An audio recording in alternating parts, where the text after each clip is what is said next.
And welcome back. And that stare in his face, that's that solid stare like he's a raving maniac, which he is. That's okay. We love him. It's easy for me, the raving maniac, to call another person a raving maniac. He's got the look. You can almost say my co-host is almost wearing a mask. Welcome back, Mr. Korean Cole. It's good to see you, buddy. Hey, what's happening, my brother? What's going on? Nothing much. I'm pretty excited because we're back to our comic book episode because, like I told people last month, I was a slacker.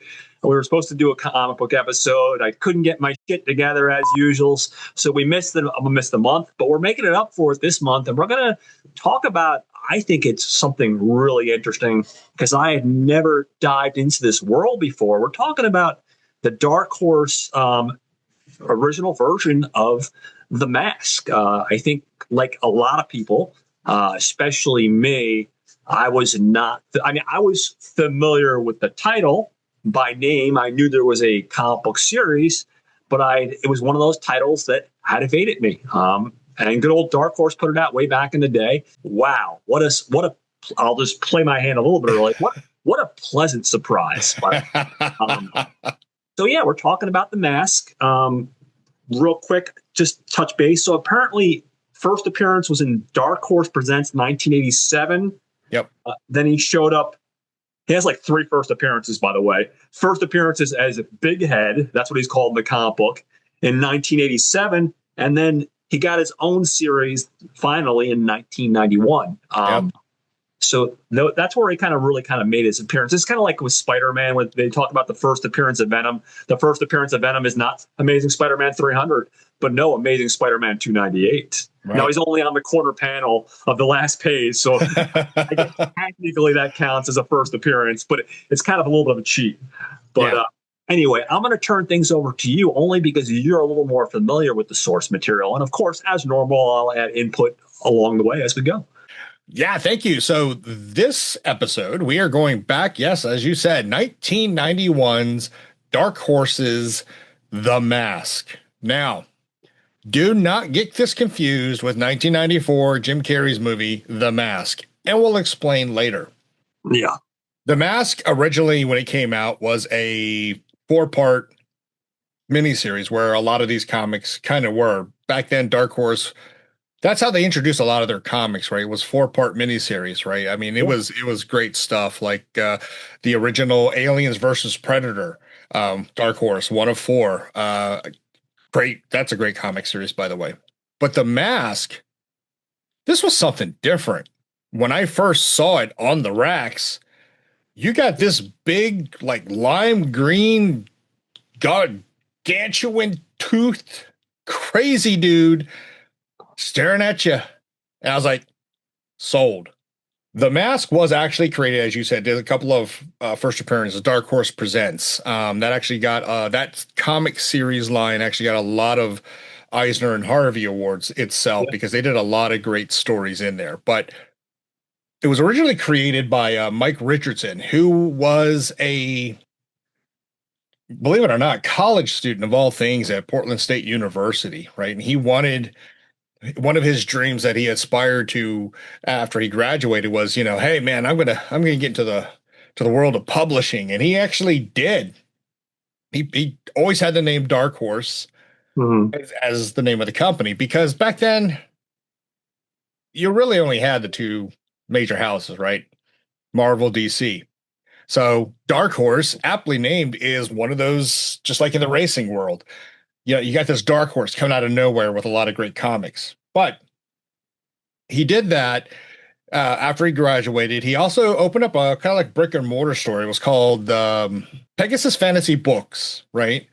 Which was a comic shop. They later, I believe it was around 1993, 94, something like that, they changed their name to Things from Another World. Oh, okay.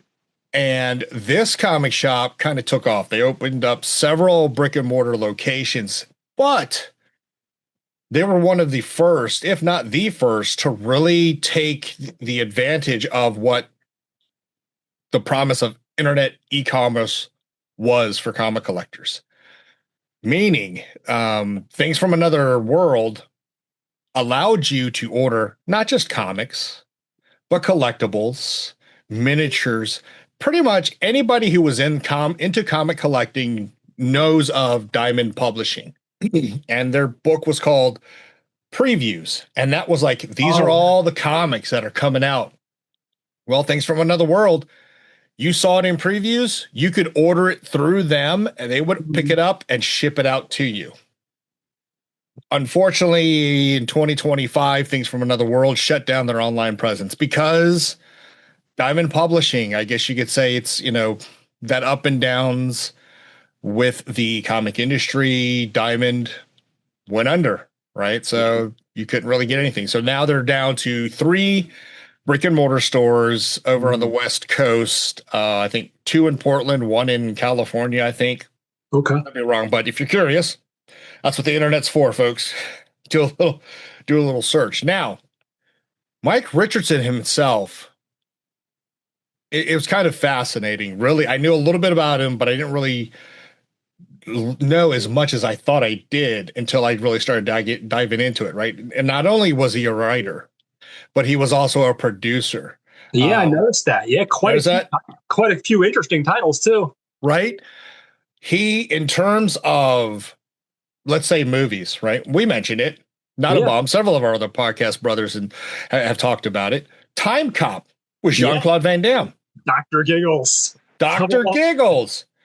Mystery Men. Yeah. I noticed that. There was a bunch of stuff. What's interesting is what I noticed, I found out that he was also, besides being a writer and a producer, he was also the founder of Dark Horse. Yeah. And what's really interesting about this guy, if you think about Dark Horse, like when I remember really reading Dark Horse, they were big for taking stuff like RoboCop and giving him something that had 3 successful, the first movie is probably the most successful, but regardless, they had a trilogy of films and then adopting stuff like that. Like you were talking about Predator, giving Predator a comic book. So a home for these things, because after, like, for example, the first couple RoboCop movies, the third one, there was no home for it. There was the cartoon, the short-lived cartoon, the TV series, I think maybe, TV series. Yeah. If you were a Predator fan, you had to wait a bunch of years between Predator 2 and then the next Predator to come out. So they for a while, from what I understand, I think up until the Disney acquisition, you could correct me on this, but I think up until the Disney acquisition of Star Wars and Marvel, I think they had the rights to publishing Star Wars, I believe, right? Up until that acquisition, I think they had all the rights to do it, because for a while they were putting out a ton of Star Wars stuff, if I remember. Yeah, they were, and you're absolutely right. Because one of the bigger Star Wars titles out there was Dark Empire. Now, yes, that's a great trilogy. Oh, that trilogy is not only is it a great trilogy, it is a great collectible. I have issue number 1 actually hanging up on my wall over there. Oh, nice. But to kind of correlate, if you take the last 3 movies for episodes, 7, 8, 9? Yeah. And you've read Dark Empire, you're sitting there going, how the hell did you guys really screw that up? Because I don't know why they didn't, dude. But that was such that Grand Thrawn character. He was such a fascinating character. Yep. Those 3 books, all you had to do is give Timothy Zahn a big paycheck. Yep. And turn those 3 books into movies. Yep. And you would have had such a better trilogy. Yeah, I mean, from Dark Empire to, exactly as you said, Timothy Zahn. I mean, you try to introduce Admiral Thrawn, and for folks who've seen the show, Ahsoka, Admiral Thrawn actually his bio, his original appearances were in the books. So, but I mean, getting back to Mike Richardson. Do not apologize. Again, movies that all of us have pretty much seen, I want to say, and I'm being very bold in that statement, but like Hellboy. For you Bruce Campbell fans, My Name is Bruce. Yeah. What do you do? And of course, it's one of the greater series, TV, I guess you could say TV, it was on streaming, to appear in a while. My son absolutely loved this series, The Umbrella Academy. Yeah, good stuff. Yeah. And folks, if you've heard me talk about a show that I've mentioned that I was absolutely in love with because of Alan Tudyk, Resident Alien. Which was good, because I kept seeing the credits as it's going by. I'm like, why does that name keep ringing a bell? Oh, commercial. Oh, Next episode. I know that. Oh, there's another commercial. But, what do you do? Yeah. It is great stuff. Matter of fact, he made Overstreet, for those who comic collectors, Overstreet price guides. They have their Hall of Fame, almost every price guide. He made 2010s. Oh, wow. And again, several Eisner and Harvey Awards. So Mike Richardson, Dark Horse's foundation, origin, creation started at Portland State University. Yeah. So, thank you, Mr. Richardson. And another thing that's great about Dark Horse, just like Image, they're a big supporter of the indie comics. So yeah, they work. They work with all these big things like like RoboCop, Hellboy, all these big movie franchises, and give them a home in the world of graphic novels. Actually, something like Hellboy started off at Dark Horse. But even the ones that started off in movie format, like Alien and Predator, and then went into the world of comic books. Not only do they do that, but they also give a home to a lot of indie artists. Like, so for example, we've talked about our love for Evan Dorkin and Milk and Cheese. Yeah. That was originally published by Slave Labor Graphics, which is an indie label that I think is now defunct. Yep. Well, guess what? This month, they're releasing the ultimate collection of Milk and Cheese and the Eltingville Horror Club. All, if you're familiar with writer-artist Evan Dorkin, these are this is a cult comic book with a lot of love, and Dark Horse is republishing it. So they're a big supporter of the indie as well as giving a home to all these films that have a franchise. Oh, hell, when we talked about City of Others, folks, if you haven't heard that episode, please stop by back on that episode and listen to us talk about City of Others, because Steve Niles, we talked about him as a writer and his movie 30 Days of Night. Well, guess where that comic was originally published and distributed? Dark Horse Comics. So Dark Horse has really done well. I believe they even picked up a lot of the Conan series now. Yeah, I've noticed that. Great stuff. Dark Horse, Mike Richardson, again, he created something very powerful, not only for mainstream, but also indie comics. Folks, you can't go wrong with them. I mean, they do have some titles you can't go wrong with. Don't get me wrong. But for the most part, when you go in the comic shop and you see Aliens versus Predator, oh my gosh, Aliens Earth War. Well, guess what series is out there on Apple TV now? Aliens Earth War. I mean, dude, I remember getting excited. Like, they would do Predator. They would do like Predator versus Tarzan. Yeah. Predator versus Batman. Like, if you're a geek and of course you love Batman. Everybody loves Batman to some degree. If you like Tarzan, everybody has seen a good Tarzan movie. They might have seen a couple bad ones too along the way, but you've seen a good one too. Like all these like great team ups. They would take these characters and match them up, and it was just awesome because, like I said, we went so long where these characters were spoiled these days. Where now every 2 years we're getting 3 years we're getting a Predator or Alien movie. But there was a stretch, like I said, where you went from Alien 2, and God knows how many years there went between Aliens 2 and, like, say, Aliens 3. And then forget about Aliens 3 and the following one to follow Aliens 3, Yeah. So, no, it's crazy. I mean, like I said, mashups, Terminator, RoboCop versus Terminator. I mean, there's some crazy stuff. Yeah, absolutely. But getting back to The Mask, 1991's The Mask, the main artist on this is, back then he was a young gentleman, but it's the artist Doug Mahnke. He got his start pretty much in Dark Horse. He's done some Marvel, but he's pretty much well published over in DC, right? With some issues of Batman. As a matter of fact, he joined DC and started working on the Green Lantern series that we covered. Please go back and watch that episode when it just started kicking off. And what are we talking about? Blackest Night. Nice. So, wow. I mean, he's got some stuff. He's a really cool artist, really fun artist. Every artist to each their own in the sense of, who you like, who you don't. I like Doug Mahnke's work. Yeah. I mean, you can't really complain too much about it. Now, here's an interesting one, right? Because this gentleman he laid out the script and the storyboarding of how the Mask was going to be delivered in its comic book format. We're talking about John Arcudi.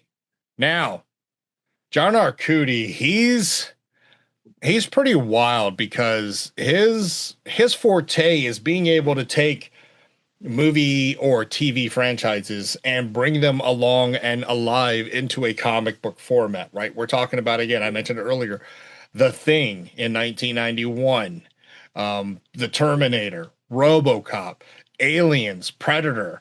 It was some really good stuff. He was a regular contributor. I don't know, is it still around? Cracked magazine? That's a good question. I used to read out, dude, when I was a kid, probably even up to intermediate school, I probably picked up Crack Magazine and Mad Magazine probably at least once a month. But I'm not sure. I'm not really sure. If not, you used to be able to That's find it in like the 7-Eleven or the Wawas back when you could yeah. buy comic books over there. That's where I'd pick it up, or I'd pick it up at like a shop right when I went food shopping with the parents. Yeah. Nowadays, if it's still out there, it'd probably be a comic book shop thing, Yeah. But I'm not 100% sure. That's a Yeah, good. I'll have to find that out. Yeah. I'm not going to do any internet sleuthing right now, but that was a fantastic. You mentioned it between Cracked and Mad Magazine as a young kid. It's like, okay, yeah, now we're talking. Oh yeah. Uh, and one of the other projects that he worked on, our buddy Troy, he's a huge Conan fan. He worked on a lot of stuff with Savage Sword of Conan. Yeah. Yeah. Matter of fact, I think that was kind of like his first intro into the comic world was the Conan series in some shape or form. Yeah. Believe it But or not, the short-lived Malibu comics. I rarely remember oh that. my God, yeah, Malibu Yeah. Comics. Yeah. Oh my God, yeah, that's a blast from the past. Seriously, right? Oh my gosh, but you had a great foundation from, again, Richardson, the creator, Mahnke is the artist, Arcudi writing out this script, to which it was so well done that, again, they took The Mask, and we're all going to cover the initial run, the first 4 issues of The Mask. But there was another series that followed up, of course, called The Return of the Mask. But both series was so well done, so well received. The numbers did really good on those issues that they borrowed a lot of the elements and introduced them into 1994's movie The Mask with Jim Carrey. The Mask. Let's get into the 3 main characters that really revolve or involved with the Mask comic series. Right. The first one we're going to talk about is Stanley Ipkiss. Stanley Ipkiss was the main protagonist in the comics. He is the main protagonist in the movie. He's a shy little neurotic guy. He's dating this woman named Kathy, living girlfriend. But once he discovers what the mask can and cannot do, which wasn't a whole lot, some tensions arose. Now, like I said, his living girlfriend her name is Kathy. She very, kind of the girlfriend that you wanted, right? Takes care of you, wants to be involved, wants to go and, do fun things. But again, because of the mask, tensions arose, and she eventually kicks Stanley Ipkiss out of their apartment, right? Creating some further tension. And Kathy is actually the person who is able to take the mask away from Stanley and give it to our next primary character, Mitch Kellaway. Now, Mitch Kellaway is a police officer, a detective, if I remember correctly. Kellaway is also another character that makes it into the 94's Mask movie. However, in this version, Kellaway initially doesn't believe Kathy when she tries to hand the mask over to him and what her thoughts are as she tries to piece things together. But he discovers, you know what? I'll be damned if Kathy wasn't right. And he has his little adventures with the mask. So with those 3 characters, let's get into a shortened synopsis of the Mask comic series. 4 issues published in 1991 by Dark Horse Comics. The story revolves around Stanley Ipkiss, who is actually in this like little consignment shop, or I guess you'd say pawn shop, looking for a gift for Kathy. Or he spots the mask, as we learned, that Kathy's really wanted to pick up, so he buys it. But as the day unfolds, he runs into some ne'er-do-wells, some rudish, thug-like biker gang, and he spends pretty much his trip home as most, I guess you could say, somebody does you wrong, you spend some time, man. If if I had the chance, I'd take a baseball bat and I'd go to town with him.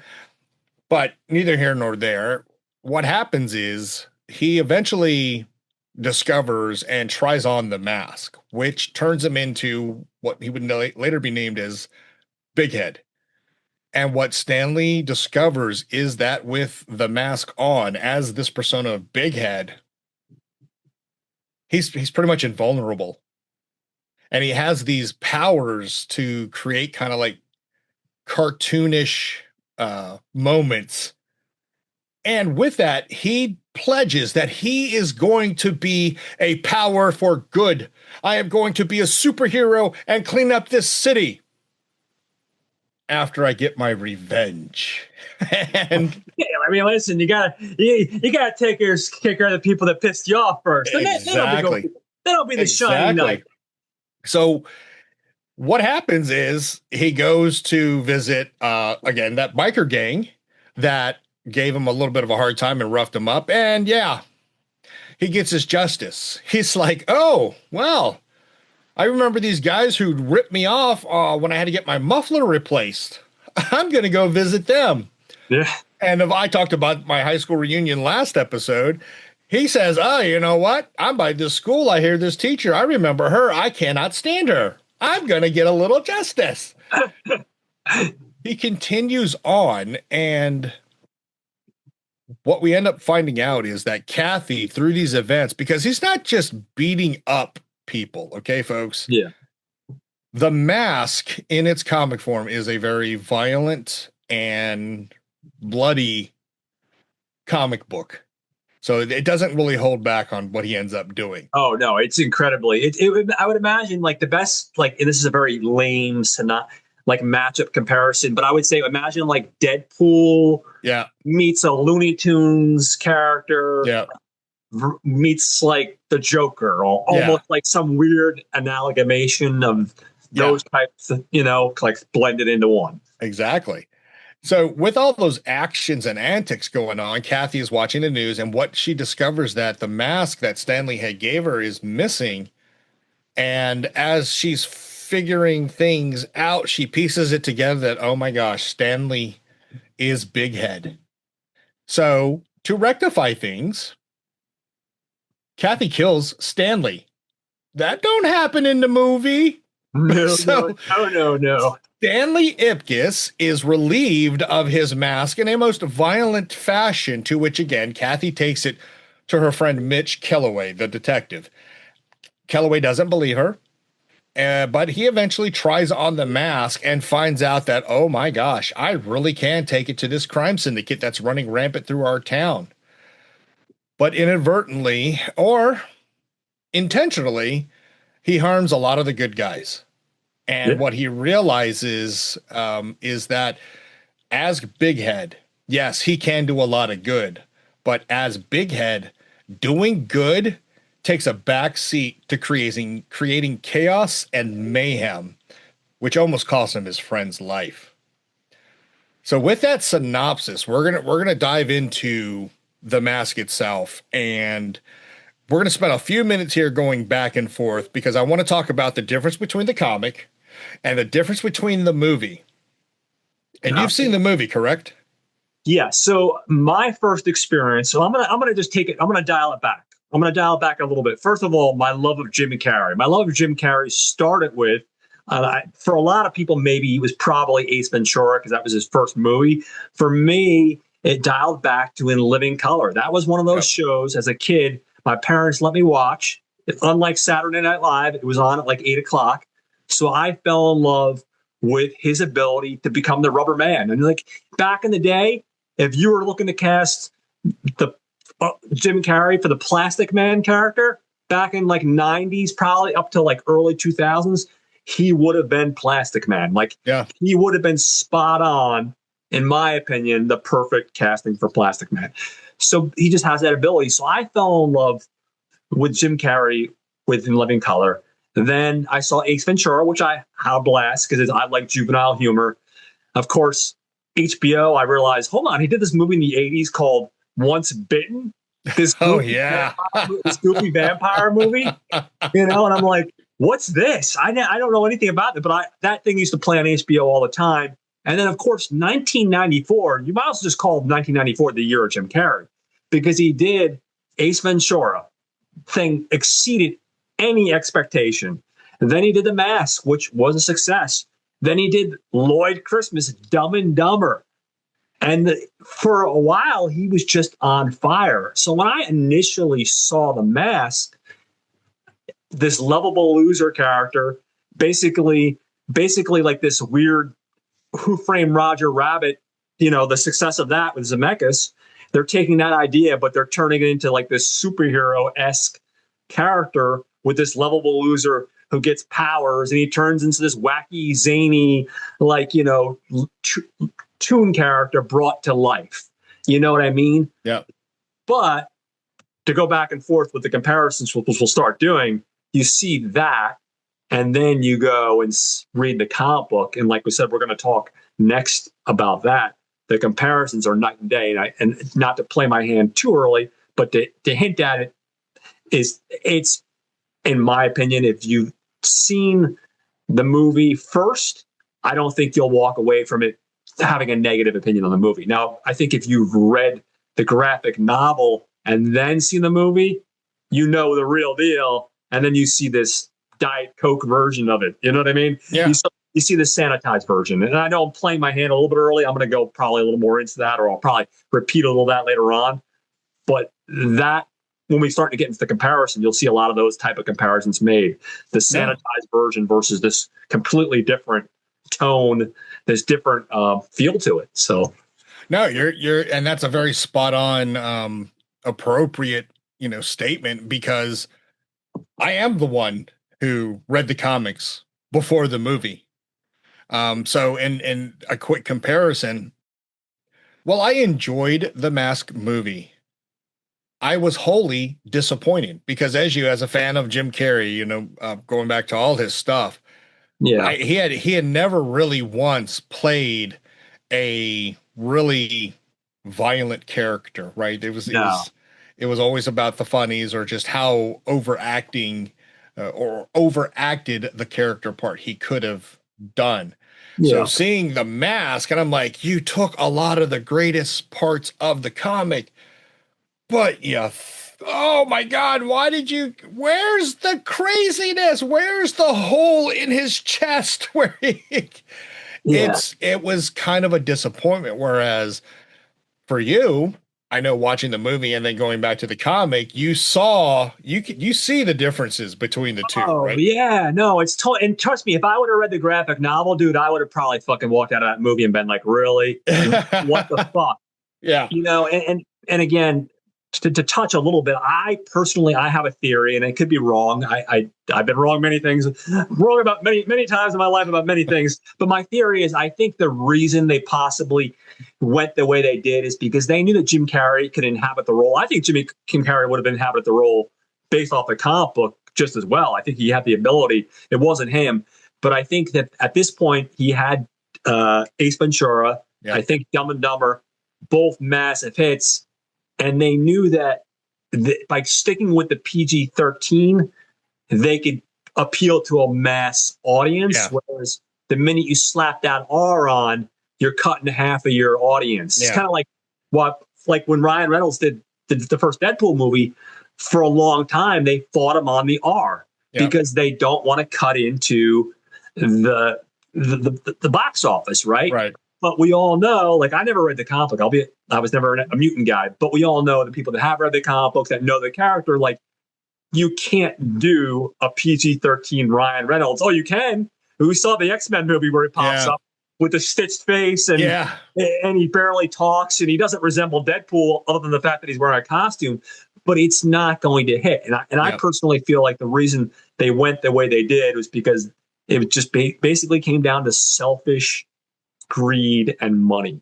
And they knew if they went for that nitty gritty, darker black tone, that black comedy tone that's really nitty and gritty and dark, that they were going to cut into the box office, sadly. Well, no, and unfortunately, that is the truth, because not only did they have the 1994 movie, but then they ended up doing the Mask animated series.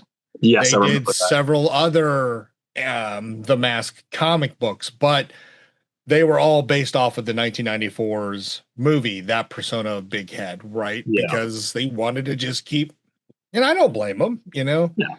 or maybe I can, Yeah. because they had a great, great character to which just basically kind of watered down for the preteens to the kids, right? But Yeah. neither here nor there. But now that said, and that's really good discussion on the comparisons. Let's talk about the Mask itself, the comic book. And I want to start with you to hear your thoughts. Sure. Because as you said, you have not read this. You did not collect it. So now that you're being introduced to it, I'm really curious and interested to hear your thoughts.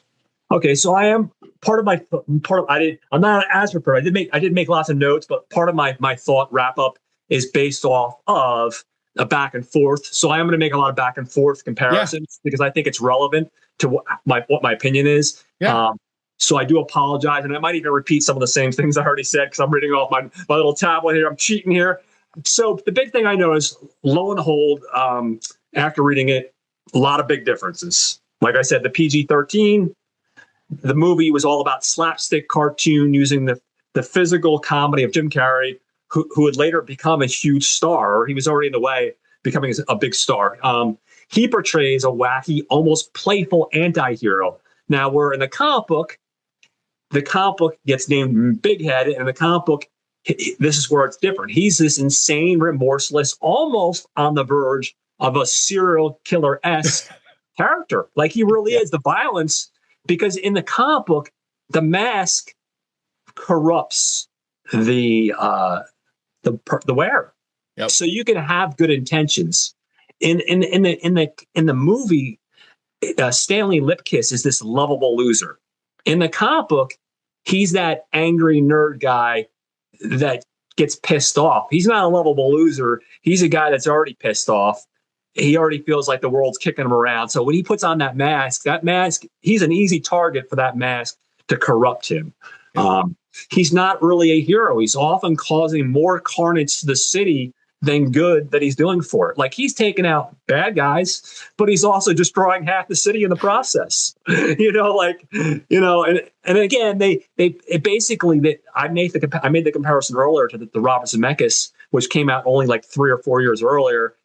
They're playing out the idea of this Looney Tunes character brought to life, tagging the PG-13 tag on it. So it's all about bringing in a bigger box office, making a wider audience. In the movie, Stanley is a guy, like I said, a guy that's down on his luck.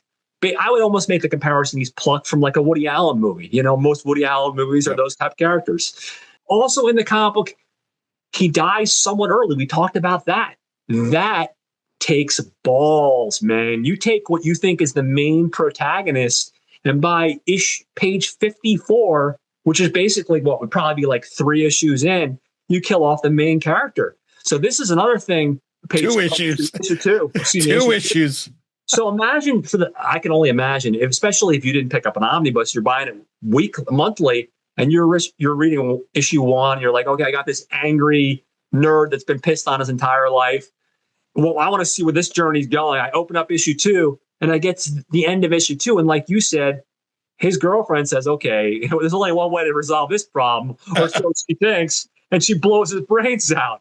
Oh, by the way, she's also wearing the mask when she does that. Yes. She would think she'd learn her lesson based off her boyfriend, wearing the mask, but she's wearing the mask, and she's got this crazy grin on her face. And then the next thing you know, we see a hole in the back of his head and blood on the ground. Yeah.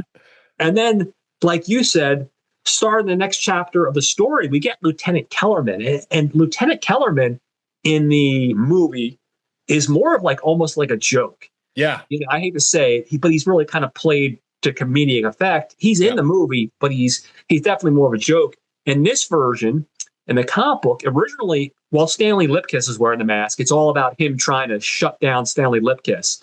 Then Stanley's girlfriend gives him the mask, and he's very reluctant. As a matter of fact, at first, he doesn't even want anything to do with the masks. He thinks she's full of shit.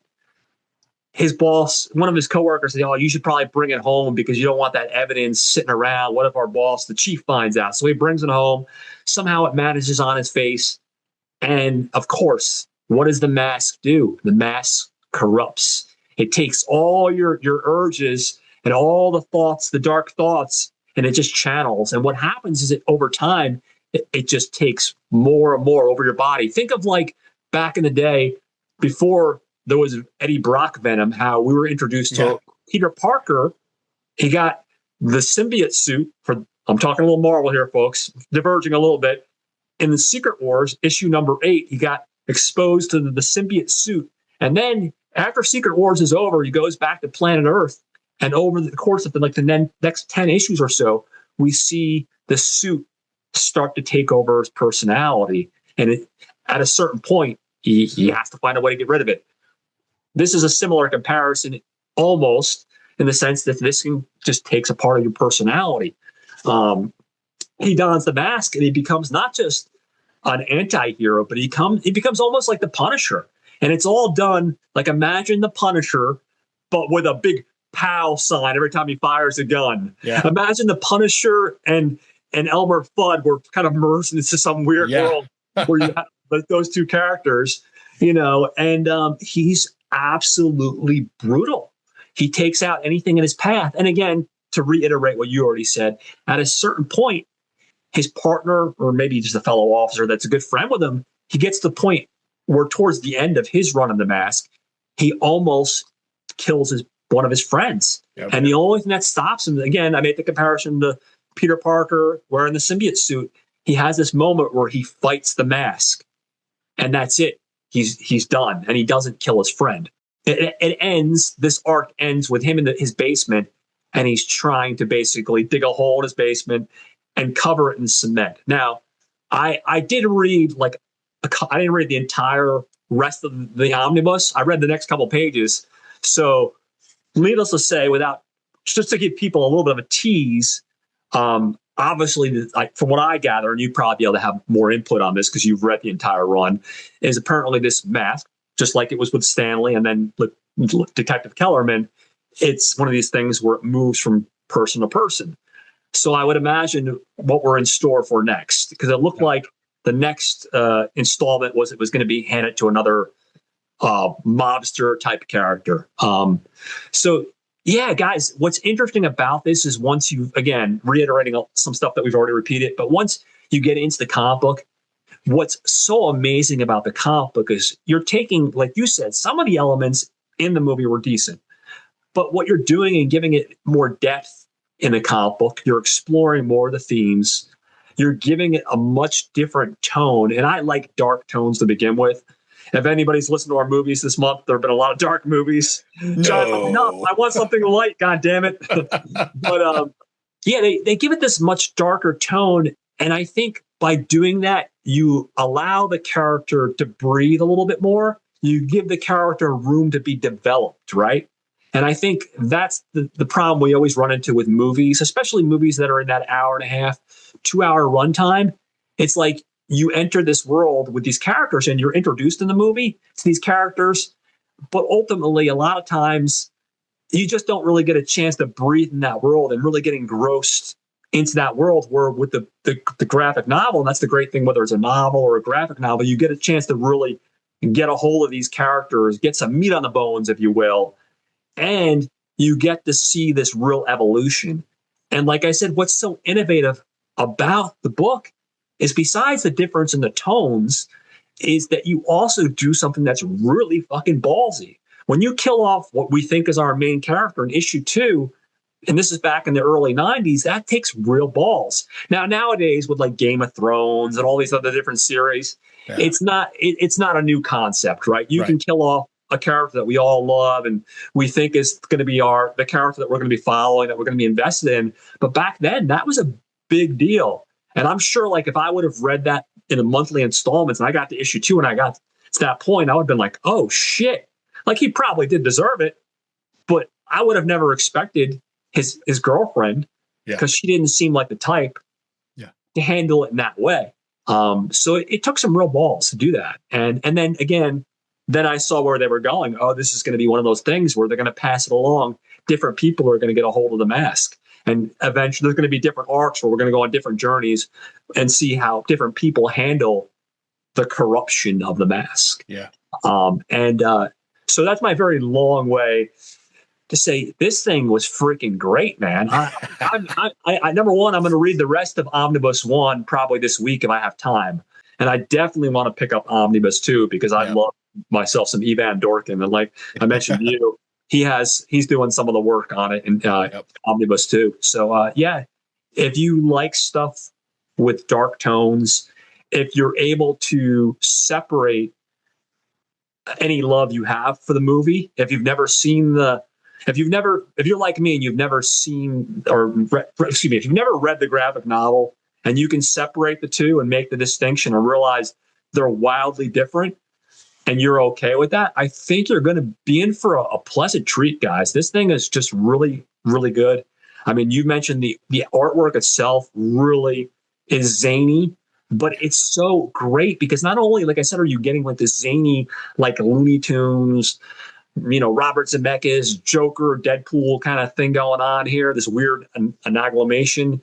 You're getting that, but like I said, you're also getting that with this super violent, bloody, dark as hell story. It's really a win-win. I think you really can't go wrong by picking this thing up. And even if you don't want to spend the money, if you're like me, sometimes money's a little tight, you can download it for free on Hoopla. So completely free. So definitely big thumbs up on this one, my friend. Good choice. Good choice. Awesome. I am excited that you and just tickled pink or tickled lime green in this case. There you go. That you really enjoyed this. Because as I said, when I first walked into the comic shop, I want to say it was 1991. I would have graduated. So 35th reunion. Now we're talking about the mask. I believe the comic shop would have been in Laurel, Maryland, of all places. And I saw, like I said, this big lime green face just smiling. I was like, what is this? And I read the first half of the book and I was like, mine. And fell in love with the entire series. You talk about the end of Stanley Ipkiss. That's pretty much exactly what I went through when I finished episode 2. As soon as I got to the end and I saw what happened, I was like, holy shit, what the hell? What? Oh my God, she's going to be the mask now? I was like, oh my God. Yeah, they almost kind of put you that, and they leave it like that till you get that third issue. It's a good cliffhanger. It's a good cliffhanger. Yeah. You mentioned you mentioned the cartoon amalgamation between the various other comic villains like the Joker and all that other good stuff, as well as the cartoons that we grew up with, which I didn't mention earlier because I wanted to see if we picked up on it, and we did. The comic panels themselves, Mahnke, Richardson, my understanding was they were huge Tex Avery fans. Now, you can see it. Yeah, absolutely. Now, if folks, you don't know exactly who Tex Avery is, he was one of those wild creative geniuses through some of the most classic cartoons that, us 80 kids grew up with, right? I mean, completely zany. To kind of put it into comparison, the scene in the movie The Mask where he's watching what's her name dance, and his jaw just drops to the floor, tongue just rolls out, and his eyes go gawooga. That's Tex Avery style cartoonish, absolutely. right? It's actually reflected in the comic book itself. And I thought it was really great to hear you pick up on it, right? This is if The Punisher was done by Tex Avery. Yeah, pretty much. Yeah. And it is wild. It was unlike almost any comic book up to that point that I was reading, right? Because again, it was Marvel, but mostly DC stuff. Here's Dark Horse. Holy cow. The Mask itself is one of the reasons why I kept going back to Dark Horse comics, because in the 90s, they started rolling out. We talked about them, right? Aliens versus Predator, The Terminator, RoboCop, all these great comics. Couldn't help but collect them. And they were printed in comic books, paper and covers that were really really nice. They command a really good premium now, especially the masks issues 1 through 4, very heavy premium. But what I loved is it was different from the norm. You mentioned that it was Dark Horse doing a lot of independent stuff, right? And that's where I see it come through in the mask, because you're right. You start off with a character that you can somewhat relate to, or you can empathize with. And Yeah. like, you know what? Yeah. Go do that, buddy. I got you. What the hell? What kind of girlfriend shoots him in the back? You Yeah. know? It's like, what? The continuation where all of a sudden you see it's now Kellaway. You're like, oh man, now they're going to give the mask to a good guy. Let's see what he does. But then you see the rampage that he goes on against his coworkers. I'm just going to say that, right? His coworkers. Yeah. You're like, holy crap. I can't believe they're really going down this road. Yeah. To the finale where his humanity, as you said, because you get corrupted wearing the mask, his humanity came through and realized, man, I'm about to kill a really good friend of mine. Yeah. Can't let that happen. To see that last panel where you see Kellaway in the basement, as you said, with this look on his face, exhausted because he had just buried the mask, hoping no one picks up on it. It's really cool that you're going to keep reading it, because it's a wilder ride from there. Oh my gosh, with the return of the mask. This is a comic series that I said, if you collected it, don't be dumb like me and eventually sell. You notice, normally I like to bring my books out as we talk about them. I gave up my mask collection years ago. Why?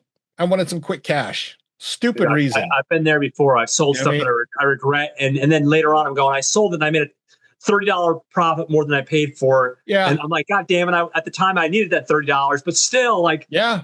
Now it's worth like $500. Yeah, life happens, but it's a book that, I'm glad they're doing. They have the omnibus. Again, folks, it is free on Hoopla. Download it. We'd love to hear what you think about it, because again, this is not your normal comic book. This is not your normal anti-hero. If you're a fan of the Punisher, you liked Bugs Bunny when you're growing up, there's no way in hell you're not going to like this comic book. No, it's so beautifully done on a technical, it's just an aesthetic, purely visual aesthetic. And then on top of that, you take the tone and you take the style and you put the dark humor and you blend it all into one blender. And it's a home run, man. It's an absolute home run. Yeah, absolutely. Absolutely. Oh, real quick note, and a little bit of trivia for folks who actually watched Jamie Kennedy in Son of the Mask. Number one, I empathize that you watched that. I hope you empathize that I watched it. But the trivia was, I believe the character's name in that movie was not Stanley Ipkiss, right? They went a totally different route. The main character's name was Tim Avery. Oh, okay. Giving props to Tex Avery. And that's awesome. That's awesome. And folks, again, if you've never seen a Tex Avery cartoon, go watch yourself some Tex Avery cartoon, because they are wild, crazy, and funny as hell. I've only seen that movie once, and I'm dialing back. No, you're good. One time I saw it. Then you're good.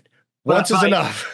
I believe also on top of doing that, which I did not catch on because it's been so long, I think also he was either a aspiring cartoonist or aspiring comic book artist. Yeah, something like that. In the like his character. Yeah. So they gave that double hit as far as the dialing it back. Yeah. But, to wrap it all up, I love that you enjoyed it. It was fantastic. The Mask is one of my favorites, always will be one of my favorites. It's interesting, discussion came up and someone asked me, well, actually it was Troy and Brad, who is your most favorite comic book character? I'm like, oh my Lord, there's no way I can say just one. Oh, right? Yeah, that's impossible. Because the Mask falls into line with several down a long line, this long list that I have. I just love them. The humor, the art, because it's like an actual Saturday morning cartoon, but in print format. The Mask is great. I loved hearing that you really enjoyed it. I can't wait to, I'm going to pick your brain once you get done reading it, because Oh yeah, definitely. this is a journey worth finishing that trip. But yeah, no. So Very cool. Very awesome, cool. folks. I think that wraps up this episode with the Mask, right? John, anything else we got? No, I mean, okay, I guess we can announce we're going to be doing by the time you're done watching this, the following week, we're going to be taking a stab at two films that you picked that go together. The first one up is going to be Westworld. And then after that, we're going to be talking about the following week will be Future World. So that's by the time you watch this a week later, you'll have those two to look for. Well, one the following week and the one the week after. Yep. So those are some things you can look forward to. I'm still trying to wrap up my head around what exactly next month's comic book episode is going to be around, so that we'll have to leave that for a surprise. But we do hope everybody's enjoying the channel. We thank you for the love, guys. You guys have been super supportive. We're getting likes. People are commenting, which is just awesome, because we do this out of our love. We're both big comic book nerds. We're both big movie nerds. So this is just out of our love for A, hanging out and having a good time and shooting the shit, and B, for just talking about things we love. And the fact that you guys are supporting us is just freaking awesome. Yes, so absolutely. Thank you so much. Yes, thank you. Quick shout out real quick to podcasters you guys should be listening to. Make sure you check out our buddies Troy and Brad over at Not a Bomb. We got Watts Skip Plus with Jose and Mike. Of course, Gentleman's Guide to Midnight Cinema with Sam and Will. Rob and Joe at Caliber 9 from Outer Space. They do the double feature. This week we got Raiders of the Podcast, and because we did Animation Month last month, they're doing a really cool episode, because every month they do their monthly episode where they talk about 4 films. And today's episode, I started listening to it before we record it. It's all about stop motion animation, and there's 4 different films. Night of the Living Podcast. They're awesome. So glad you got me into them, because I'm loving that show. Really great. And then, of course, Harry's back with Death by DVD. Woo! Now, I think he released a Patreon episode, because he has the Patreon thing going on. But I think he's going to be releasing some regular episodes for us poor people as well. So definitely check out Harry. Throw him some love. So check them all out. And again, guys, thank you for listening. We really appreciate everything. I hope everybody has yourself a great weekend, and we look forward to hey, you got, dude, that look, man, you're like, creepy as hell, man. You're scaring me.